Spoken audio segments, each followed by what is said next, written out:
चना शाग प्रस्तुत कर चना शाग को भल भाव धोई ये पनिकी चुन चुन कर अति सुंदर भाव काटी देथिले।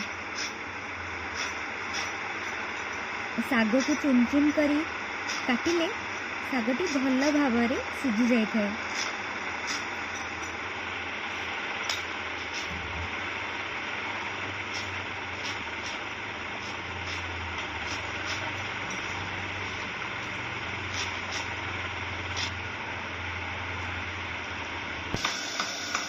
एबे अदा रसुण छेचा शिलपुआरे छेची देउछंती।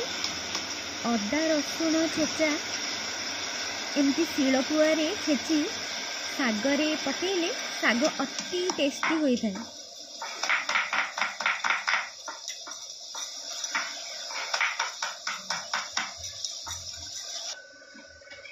एबे देखंतु अदा रसुण छेचा कटा पियाज भृषुंगा पत्र भी रखिदेले। एबे कड़ाई रे तेल गरम करी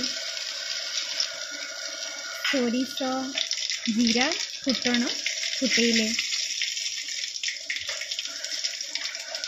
सोरिष फुटिला पर सेथिरे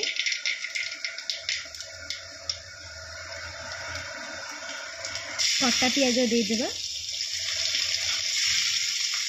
भृषुंगा पत्र देदेबा एवं ताकू भल भाव खरड़ी देवा।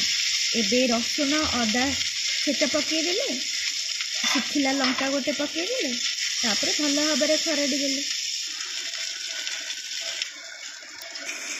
खरड़ीला सारा पर एबे चना शाग जो चुन चुन कर रखिले काटिकी ताकू पकईदेले। पकईकी एबे शाग खरड़ी देले।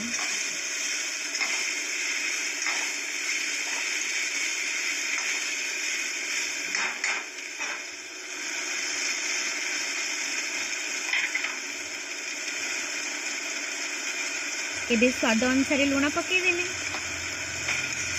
ताकू खरड़ी की आउ 5 ରୁ 7 मिनिट लगिबो शाग भजा पूरा भाव में सिझी जीवा।